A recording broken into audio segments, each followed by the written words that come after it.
अपने देश के लिए कुछ कर दिखाने के लिए आपकी उम्र नहीं, आपका जज्बा और आपकी हिम्मत मायने रखती है।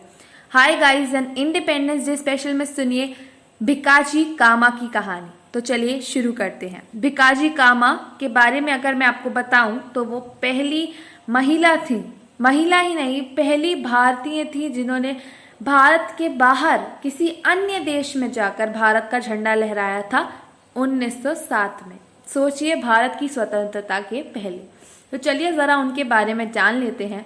अमीर पारसी माता पिता की कमज़ोर भारतीय बेटी मैडम भिकाजी कामा में शुरू से ही राष्ट्रवादी प्रवृत्ति थी, लेकिन उनका विवाह रुस्तम कियार कामा से हुआ जो एक विदेशी वकील थे। उनका मानना था कि विदेशियों ने भारत में आकर बहुत अच्छा किया और भारत के लिए जो भी किया वो बहुत अच्छा किया।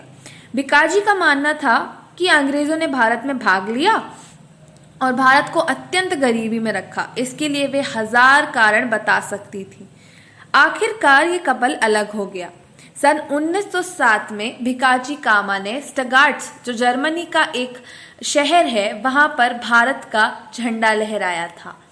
1907 में ये झंडा उन्हें वीर सावरकर ने बनाकर दिया था। ये उनकी डिजाइनिंग थी और उनके कुछ साथियों ने उनकी मदद की थी इसमें।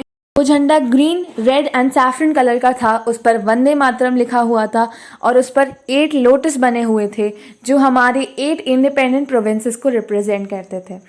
गाइज, ये कहानी मैंने आपको इसलिए सुनाई क्योंकि मेरे हिसाब से बहुत लोग मैडम भिकाजी कामा को नहीं जानते होंगे, बल्कि हमें ऐसे अनसंग वॉरियर्स के बारे में जानना चाहिए, क्योंकि 1907 में यानी 40 साल पहले इंडिपेंडेंस की उन्होंने मतलब झंडा लहरा दिया था। तो कितनी बड़ी बात थी इंडिया के लिए।